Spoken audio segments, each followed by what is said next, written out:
Hi guys, welcome to our daily encounter.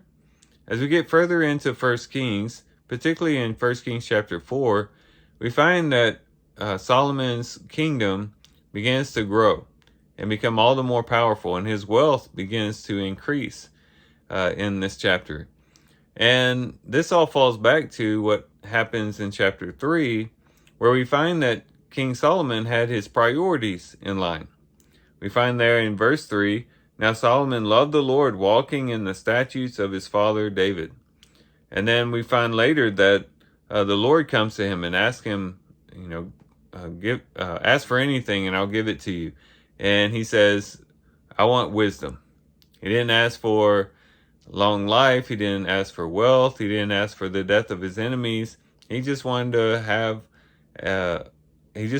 wisdom so that he could serve the people all the better. And it was a very selfless thing to ask for. And so he had the right priorities in line. He loved the Lord above everything else. He also obeyed the commandments of the Lord, and he sought wisdom. And everything kind of trickled down from that.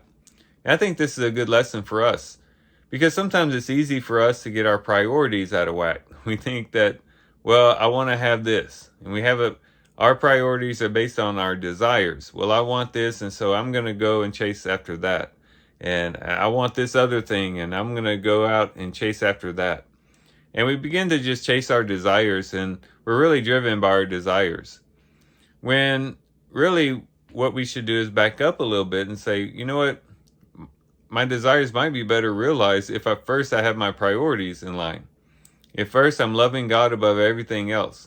If first I am obeying the Lord, if first I am seeking wisdom, then oftentimes that will trickle down into the various aspects of our lives, in our career, in our family, in our educational pursuits, whatever it might be. Oftentimes those things are positively impacted when we have these priorities in line.